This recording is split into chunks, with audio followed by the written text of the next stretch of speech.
And we are back. Welcome to my FA Cup quarter-final predictions video. 4 matches for you over the course of the next 2 days. We're going to cover all 4 matches in this video.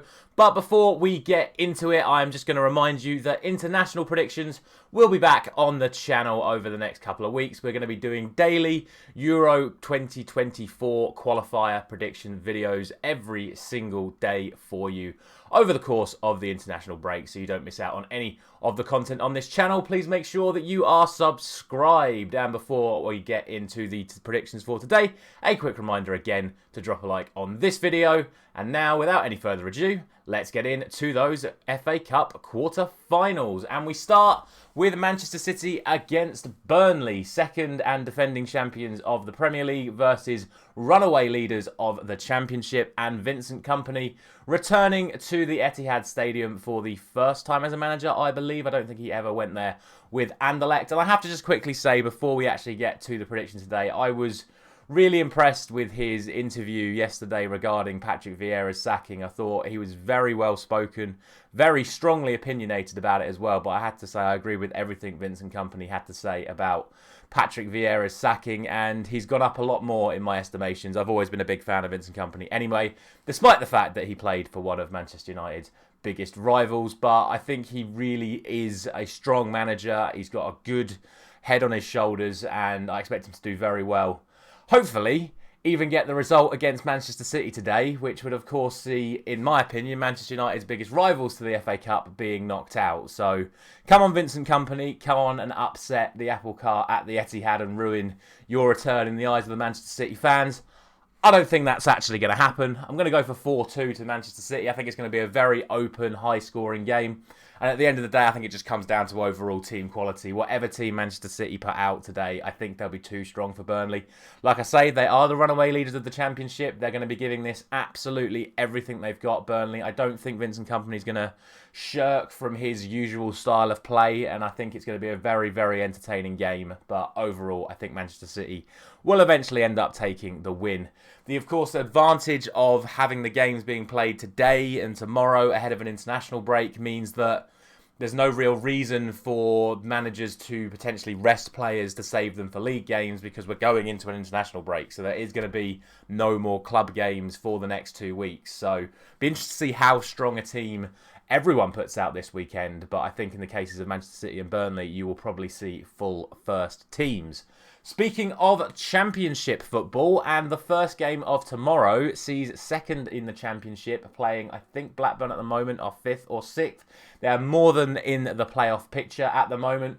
These two sides actually faced each other in the Championship a couple of weeks ago, and Blackburn ended up taking the win. Sheffield United are not on a very good run of form right now. They did get a win in their last game out, thanks to some Manchester City loanees, as we continue to talk about Manchester City in this video so far. But I think this is a really, really tough game. Blackburn have just got Ben Brereton Diaz back as well. He is obviously their main man and top scorer.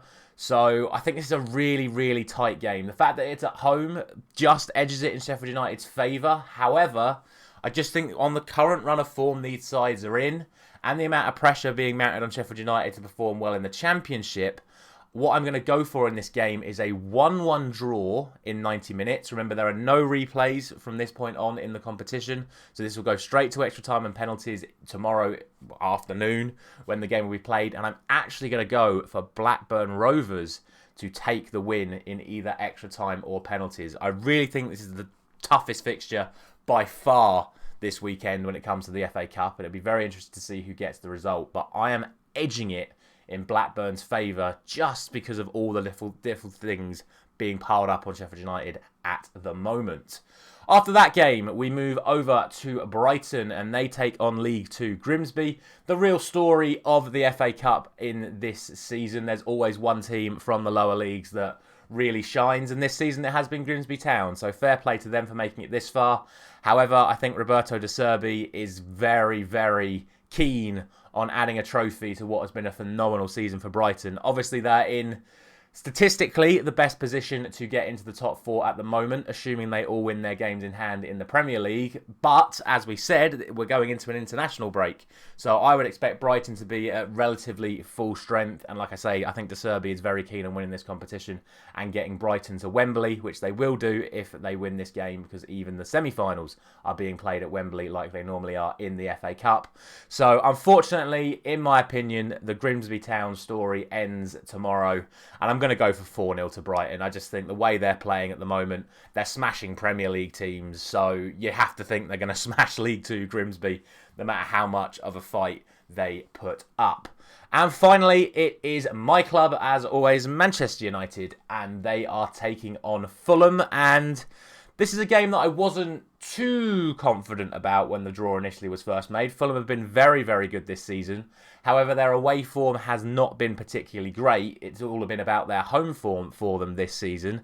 However, that sort of home form went out the window. Last time out against Arsenal, they were very comfortably beaten by the league leaders. So that fills me with a little bit more confidence going into this one. Again, as we've spoken about, there is no excuse for us to not play our full first team in this one. We all know that Erik ten Hag is very keen on bringing home every single possible trophy for Manchester United this season. So I'm expecting a full-strength team against what I expect will be a full-strength Fulham team. But overall, current form, this, that and the other, the game being played at Old Trafford, and of course I'm a Manchester United fan, I have to say that Manchester United win this one. I'm only going to go for 2-1 though. I think it'll be a tight game. Fulham, like I say, they play some good football.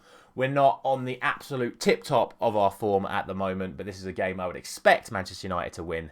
And that is what I am going to predict them to do so. And that is going to be it for today. As always, let me know down in the comments your thoughts on my predictions, your predictions for the FA Cup quarter-finals as well. Your thoughts on what we spoke about in terms of Vincent Kompany and Patrick Vieira. Again, your thoughts on that sacking and whether or not you agree with everything Kompany said about Vieira actually overachieving at Crystal Palace and that it's a criminal offence that they sacked him, and the possibility of 75-year-old Roy Hodgson returning to Crystal Palace as well. Also, let me know your thoughts on that offside decision last night between Nottingham Forest and Newcastle. That ridiculous Sean Longstaff offside decision to deny young Elliot Anderson his first goal in the Premier League. Let me know about that as well, because that was an absolutely crazy decision in my opinion as well. One final reminder, like I said, that international predictions will be back on the channel this coming week. Thank you very much for watching. I will see you tomorrow evening for my post-match reaction to Manchester United and Fulham.